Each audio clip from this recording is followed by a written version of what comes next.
Hi, everybody. Bruce Bartlett with Flipgreat. Today's question, today's topic by request is why do investors make lowball offers? First, why the heck listen to me?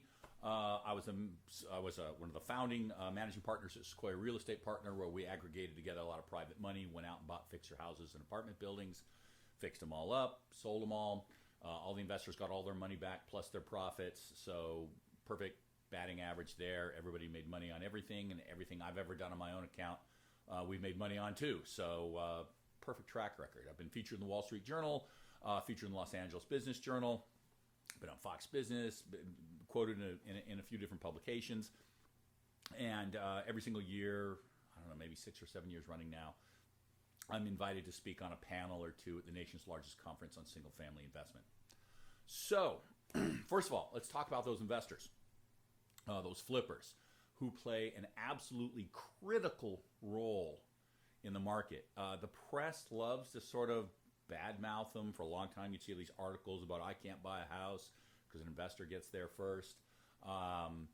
They provide liquidity, they provide speed, they provide some levels of reliability, they make your neighborhood safer. The fact that they are there is why if you have an investment opportunity somewhere in the country and you want to get rid of a house fast, whether it's an investment property or the property you live in, there is someone there to help you with that.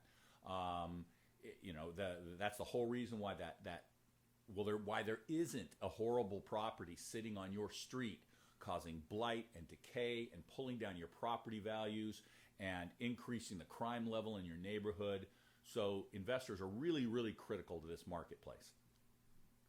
Now, in regards to those houses, whether they are in an investment property or whether they're a home that's going to be sold for someone to own and live in, houses only fail to sell for two reasons.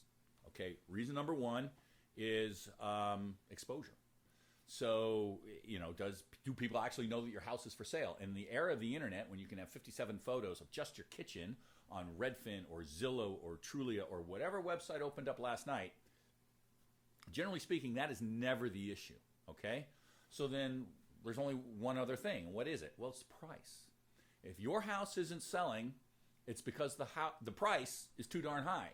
That's it. The market has looked at your house and gone, if it was a great price, somebody making an offer right now.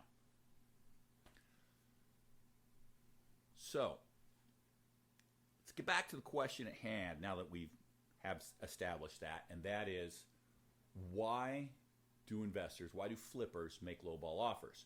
Here's your answer. They don't. There's no such thing as a lowball offer. They don't exist. The reason why I say that? Because there's no such thing as a highball offer. Nobody's ever heard of one. Have you? Imagine there's a house. It's priced at $500,000, okay? You're selling it. And someone offers you $600,000. Nobody goes, I am offended, sir. I priced this house at $500,000 and I will not accept a penny more. Of course not. No, they brag to their friends about how they got $600,000 for the house. But if someone would offer $400,000, then all of a sudden they're all indignant because it was $100,000 less because instead of $100,000 more. That makes no sense. Okay, because essentially each offer, whether it was $600,000 or $400,000, is somebody telling you you're an idiot. You said this house is worth this, and it's not. It's worth this or worth this. But if they tell you you're an idiot low, you're angry. But if they tell you you're an idiot high, you're super happy. Again, this makes no sense. This isn't personal. Your personal stuff is inside the house, and when you move, it's going to go with you. We're just buying the shell of the house. And, people can have different opinions on the value of something every single day, whether they're stocks, whether they're bonds, gold, silver, platinum, anything that's traded. People have difference of opinions in regards to the value. And who's to say that yours is necessarily correct? I may offer you a lower price or a higher price for your house. And I probably have 10 times more experience than you do. I may even have more experience than your realtor does. And higher levels of real estate education. So who's to say that you guys are right? So really what we're talking about here is it's not that investors make lowball offers. They simply make an offer that's less than the asking price. And what's so crazy about that? So they don't completely agree with you, 110%. Big deal. Hey, be happy they're making an offer. I don't care if they're offering you $1. Okay, in some theories, you could price any house at $1. The market's going to take it where it goes. The market has spoken. It's essentially an auction. Who cares? Okay? If this investor made you an offer of $1, wonderful. Thank him or her. It's just the start of a negotiation, and this isn't where you start. It's where you finish. So counter them back. See where it goes, you know? So this part of the conversation, and you could probably see where I'm going with this, is maybe it's not me. Maybe it's you. Maybe your price is too high. It's very, very, very, very, how many more varies can I put in there? Common for sellers to price their houses too high. Let's go over some of the reasons why. First of all, there's something called the endowment effect. Google it, look it up on Investopedia, anywhere you want. The endowment effect is something all of us humans suffer from. You, me, all of us. And it's a weird thing where when we own something, we tend to overvalue it. So you could take 2 coffee mugs, baseball bats, lounge chairs, whatever. Okay, one of them you own, one of them you don't. The one you own you think is worth more than the other one. It makes no sense whatsoever, but we silly humans do that. So this causes a lot of people to overvalue their homes. Maybe your home has been a fantastic place for you and your family. It fits you perfectly. You think it's the greatest house ever. That doesn't mean it's the greatest house for everyone else, because everyone else is not like you. So just be aware that we have these inherent biases that cause us to overvalue that which we own, okay? And maybe when you do your evaluation, be very, very honest. You're going to look, I know you're going to, you can go to Zillow and Redfin, and you're going to look up comparable homes. Are they really comparable? Are you really being honest about the condition of your home? The lot? Have you looked at how much dirt is under it? You know, does it have a view? Your house has a pool. That might be great for you. A lot of people don't want pools. So be very, very honest with yourself and conservative when you do those evaluations. Next up is what I call the maybe I'll get lucky syndrome. This is a horrible thing that a lot of sellers do. So let's assume for the moment that in regards to evaluating your house, you were very honest with yourself and you took a look at the comps in the neighborhood and maybe you discounted a little bit for the endowment effect and you decided your house was worth this. Okay? So you think to yourself, but maybe I'll get lucky. So you price it here. Because in theory, well, maybe I'll get lucky. And if I don't, then I'll just lower price. Then I'll lower price again. And by the time I lower it to here, I should get an offer. It's sold anyway. So, hey, no harm, no foul, right? Wrong. This is a horrible strategy. Please never do it. I could do a whole presentation on this. Because this is what really happens. This is what it's worth. This is where you price it. Now, how long do you keep it here before you change the price? Well, if you're like most people, probably 3 weeks to a month before you even go to here.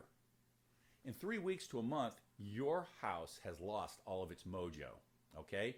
All the momentum to sell that house is gone. You are no longer the belle of the ball. You had your moment, it's over. No one's looking at your house anymore. They just see you keep doing this and wondering, wow, you know, the Joneses keep having to lower price. I wonder what's wrong with that house. And then you keep doing this until you get down to about here and somebody smart snaps it up and you lose all of this. The other thing that happens here, just real quickly, it's time. Most people give themselves a certain amount of time to sell something, and you keep eating into that until finally here, instead of having all the time in the world, you're up against the wall because you got to get to your new job or whatever it is, and so now you're forced to take the offer that comes in. So just never do that. Okay, a telltale sign that you've overpriced your home is retail buyers aren't making an offer for it. Okay, so retail buyers, they act differently than wholesale buyers act, or investors or flippers act. If the price is too high, retail buyers just don't make offers at all. they'll say, oh, I didn't like the driveway, or that one bathroom has weird tile, or some BS thing. It's just an excuse, okay? They're breaking up with you. That's what they're doing, and they need a reason. But the real reason is you're too dang expensive, and they don't want to tell you that because they're being polite. So if you're not getting any offers from retail, and let's just be clear, a retail buyer, someone's going to buy it, move in, live there, and what also is referred to as an end user, okay? If they're unwilling to make you offers on your house, who are you left with? Well, you're left with investors, flippers, okay? So they're either going to rent it out or they're going to flip it. And they'll go ahead and they'll make you an offer that's lower than asking, okay? Thank goodness. Be happy for this. It's the beginning of the negotiation, not the end, okay? Wonderful that at least they'll make an offer. But these people are in it to make money, whereas the retail buyer was not. And that's critically important because I don't know what line of work you're in, but whatever line of work you're in, whether you sell stuff or you sell services, you create that thing or that service for this price and you sell it for that price. And this puts food on the table and you don't fault anybody for it. I sure don't fault you for it. Please don't fault investors for it. That's how they put food on the table too. So, like Home Depot sells a hammer, it's $21. Well, they probably paid DeWalt $8 for that hammer. It's no different here. These investors are coming in. They're not going to pay you a retail price for that house. They can't. They're not going to pay you $500,000 for your house and sell it to someone else for $500,000. That doesn't make any sense. So what is the discount from retail to wholesale in pricing? Typically, it's about 20 to 35%. Okay? So if your house is not in good enough shape to be able to be sold to a retail buyer, someone who's going to move in and live there, okay, the hit you're going to take is around 20 to 35%. Just be aware of that. That's normal. Don't be offended, okay? If you don't like that, fix up your house. So, getting back to this question of why are they making you an offer lower than asking? Well, it's pretty simple. They're making you an offer that is low enough that they can cover all their expenses and make a little bit of profit, but high enough that they hope you won't say no. They're not, there's this idea that they're just slinging out, hey, that thing's worth $10, offer two. That's not the way it works.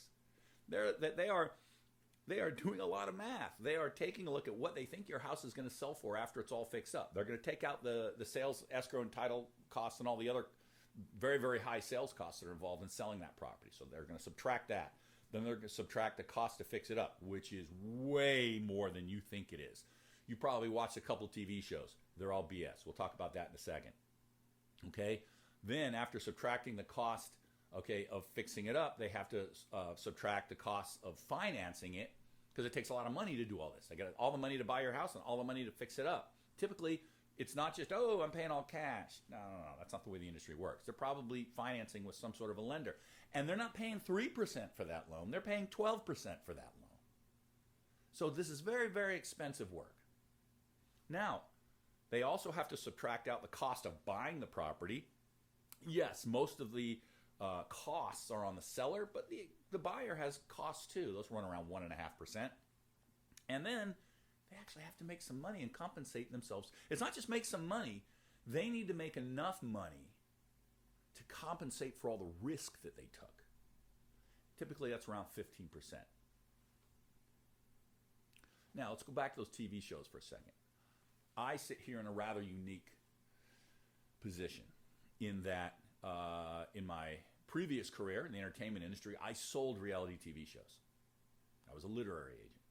Okay, and now in this career, in this industry, I've been contacted, 4 or 5 times to possibly be in, one of these flip shows. So I can tell you firsthand, they're all complete bull. There's no reality in reality television. Stand here, pick up that sledgehammer, hit there. I haven't picked up a sledgehammer in 20 years. And they show that it's not fun to knock down a wall. It's not. That's ridiculous. We use pros for that. They wear hard hats. They're not there in Jimmy Choo's shoes and skinny pants. I mean, come on. So those are all complete bull. And all the materials that they buy on almost all shows are, the rates that they get are all discounted because, hey, look, I bought this at so and so. Okay, oh, look, overnight the most expensive granite place in all of Los Angeles is doing all of my stuff overnight and it's all custom. Come on, guys. Something's too good to be true. It's too good to be true. So please, it's not like that at all. It's high risk work. It's very expensive. If it was easy to do, everybody would do it, and everybody doesn't. And I've seen very, very smart people get into this business and lose money. Now, so far we've sort of been talking about the price of these homes and what people are willing to pay or not pay in the industry. The media loves to talk about prices because it's something that's easy to talk about. But I want you to start thinking about the reality of the situation is that it's not all about price. Price is one thing in an offer. I can think of countless times when I've had multiple, our homes typically sell very, very fast with multiple offers. And those multiple offers come in, and it's not unusual at all that I don't take the highest offer. Why? Because it wasn't the best offer. Okay? So whether you're going to sell to an investor or whether you're selling to an end user, okay, you need to take the offer that is best for you and best for your goals. Okay? Talking about the investor offer again. Okay, so that's not a lowball offer. That's a fast offer. That's fast money. That's fast money that, generally speaking, and another subject we can talk about, generally speaking, you can feel very confident is going to show up. Because somebody may make you an offer, escrow doesn't close for another, 30 days or 45 days, depending on how the contract's written up. That house isn't sold. It's not sold until all the money shows up in escrow and it actually changes hands. And just because they made an offer and you accepted it, there's no guarantee that they're actually going to show up with that money. Okay? Once you accept somebody's offer, they're holding all the cards. Okay? You can't, I don't like, you're making me worried. I'm not sure you're going to show up with the money. I cancel this contract and give it to someone else. You can't do that. Okay? You want to make sure that you're taking an offer from someone that you trust will actually do what they say they're going to do in the contract. One of the reasons why I may not accept an offer that's highest, because I look at their finances, I look at where their money's coming from. I may, Google who they are and look at their backgrounds and maybe they're an investor and they've had some shady deals. I call some people, whatever. I'm going to do some background checking on these people. Or I don't know anything about them. It's coming through a realtor. Really, have we worked with this realtor before? Are they a straight shooter? Do we trust them? Or are they not so much? Okay, so we're looking at this stuff, and you've got to look at you and your goals, whether is your goal getting the highest possible price? Well, you better have all the time in the world.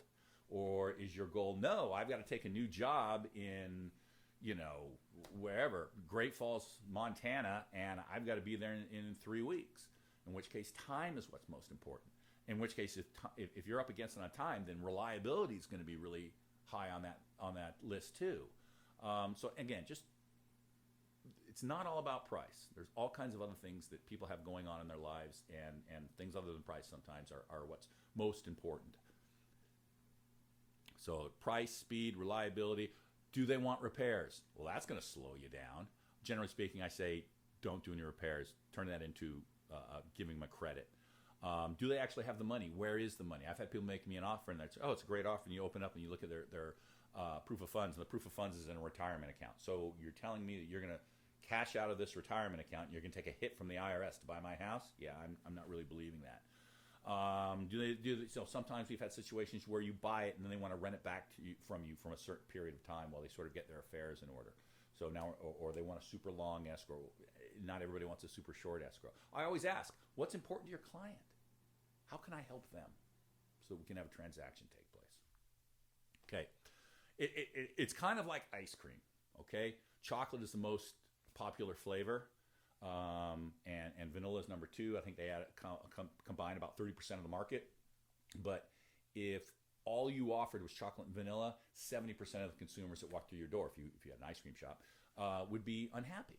Okay, so lots of other things going on, lots of other attributes that are important to consumers other than just price.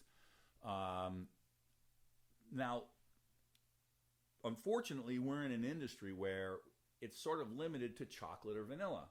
Uh, you're selling a house, and you can either have really a fast offer that is relatively low, or you can get money. I mean, because you got to fix up the house and do everything else. It takes a whole long time, but you get more money. Those are sort of your two options. There really isn't anything in between.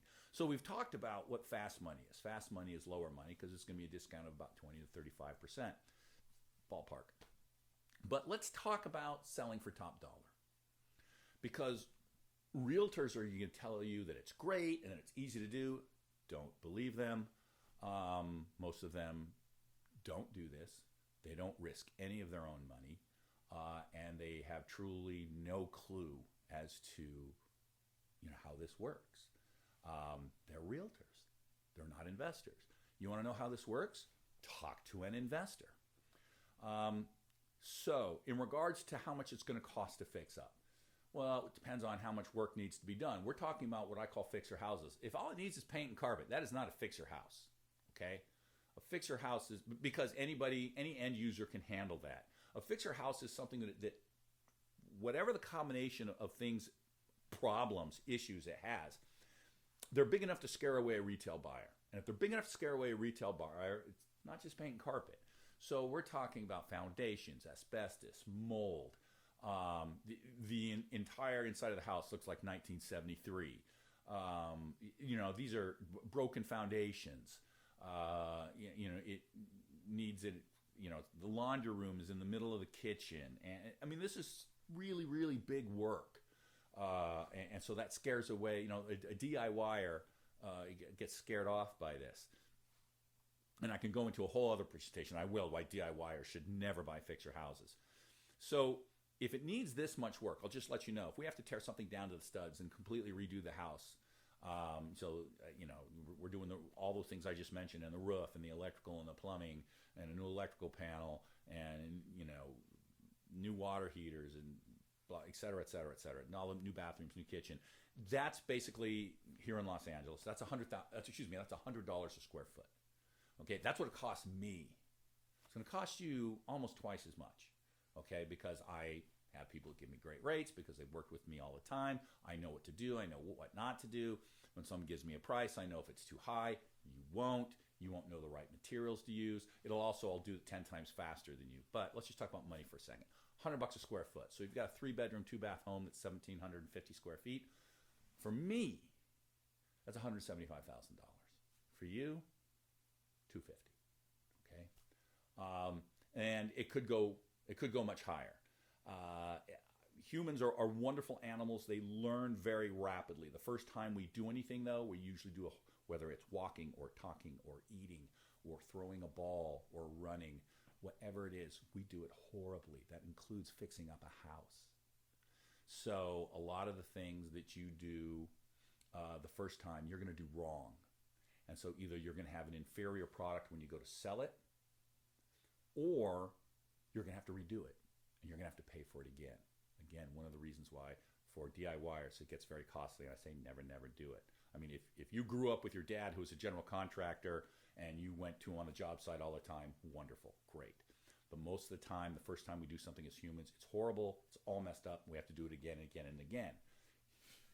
I sort of tell people, you want to be practicing on someone else's house, not your house. So when you do your house, you get it right. Okay, even if it's not that bad, the house, the first thing they're going to tell you to do is declutter, which is a polite way of saying get all your crap out of the house. So you're going to have to put that in storage. You're going to have to pay for that. They want your house looking like some sort of generic high-end hotel, not like your house. If it's empty, you're going to have to stage it. Here in LA, it's going to cost you a minimum of about $5,000. Okay, now let's talk about time. The type of work we're talking about, which is fairly significant, it's probably going to take you about 12 months, 12 to 15 months. From the time you start, today is my first day on the project, to the time you actually sell the house, close escrow, get the money in the bank, probably 12 to 15 months. So that's, 9 to 12 months for the repair process, 3 months to sell it. And, 45 days to sell it, assuming a warm market, and then you price properly, and then another 45 days for escrow. So the question is, do you have that much time? Also, do you have that much money? Again, to use that example of $250,000, do you have $250,000 sitting in a bank account ready to go? Because that's what it's going to cost. So one of the main reasons why an investor, a flipper, is offering you less than asking is because they know how difficult and how expensive all of this is. And you don't, because you've been watching reality TV shows. Not your fault. The industry is honestly preying upon you.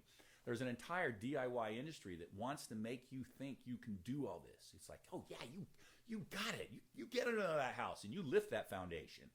And it's utterly ridiculous. But between the reality TV shows that are selling you advertising and the home improvement stores that are selling you stuff, that is, the military-industrial complex of, hammers and tools directed at you. So just be aware. It's really difficult work. So on this slide, what you're going to see are basically your two options that we've discussed in a real-world situation.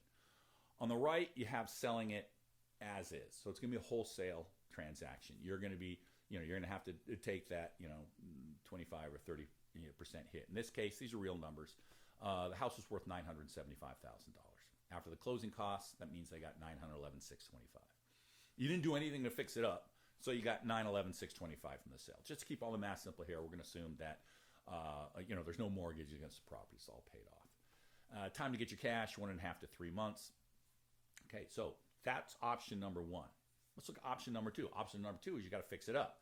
Okay, so the house fixed up, sold for $1,295,000 after closing costs. That basically puts you at about 1.2. Your repair costs in this situation, we're going to assume, are $200,000. So you would have had to have $200,000 sitting in your bank account ready to go. So you're going to net from the sale basically about $1 million, okay, because it's 1.2 minus the 200,000. And time to get your cash, instead of the 1.5 to 3 months, it's going to be 12 months. Now, so the difference between the two is about $95,000 and about 9 months. 9 months, 10 months. So somebody could be looking at this and going, well, that sounds pretty good to me. I mean, I'm going to work for, 9 months, 10 months. I'm going to get, about 10 grand a month. Woohoo, sounds great. Okay. However, it's great if you're single and you don't have a job, because this is going to be a full-time job. You're going to be there 24/7, probably at least, well, not full-time, but probably a minimum of 20 hours a week. You're going to have to be working on this. You're going to have to be on the job site almost every single day, because almost every single day questions come up and you need to be able to answer those. Also, this does not mean being on the job site is 9 o'clock at night after you've finished your other job, because the people who work there are going to be there from basically, typically these guys work from about 7 in the morning to about 3 o'clock in the afternoon. That's when you need to be there to take care of stuff. It's not like, oh, write down your questions and then I'll review them later tonight. No, they need to be there. Look, this thing is under the thing and it's really weird, and what do we want me to do about that? Okay? You need to be there. Eyes on the site, boots on the ground.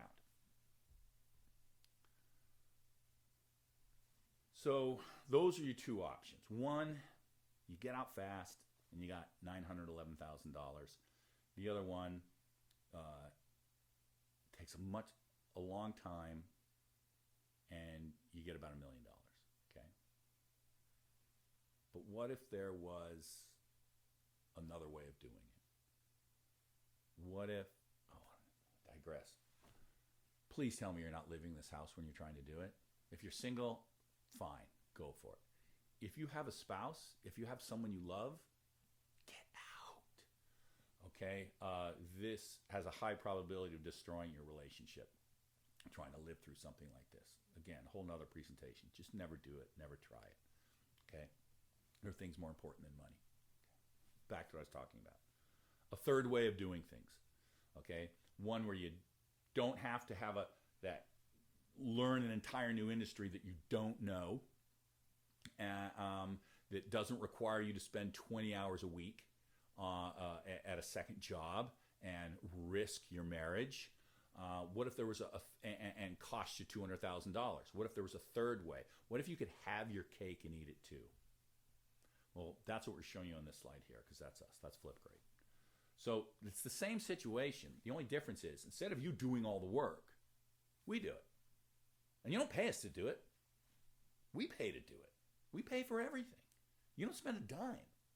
So we're going to come in because we're the pros and we know what to do. We know who to hire. We know what to buy. I know what flooring is going into your place, the moment I step in there. And it's not the same one I use over and over and over. No. It's different depending on each specific house. We know how to do all the design, and we know how to get the most money out of it. A lot of people try to do this themselves. They totally overspend. Okay, we know the sweet spot. Okay, a little less. No, that's too high. This is exactly what we want to spend. This is what there are things to do. There are things not to do, because it's not going to increase the value of the home. We know what drives value because this is what we do. So in this situation, we're going to come in, and you're going to get the same, $911,625 like you did over on the far left, just as though you had done nothing, because you did do nothing. You didn't spend any money with us, and you didn't do anything. So you have no repair costs, unlike the one in the center where you had to pay $200,000. But you're also going to get half of the profit we create. Generally speaking, with us, for every dollar we spend, the home goes up $4 in value. We spend $50,000, home goes up $200,000 in value. So you're going to do nothing, you're going to spend nothing, and in this situation, it's $114,675 that you're going to get from our work. You add that to the money that was already yours to begin with in the value of the house, you're going to walk away with $1,026,000, which is $20,000 more than you doing all the work yourself and paying for it. So instead of it taking a year, 15 months, it's going to take about 3 months, maybe 4 months if it's a big job. That's because we're so fast and we know what to do. So you're going to spend nothing, you're going to do nothing, and you're going to get $115,000 more than if all you did was put a sign out front and try and sell it yourself. That's what we do.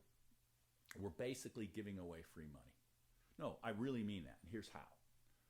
There's a huge amount of waste in this industry.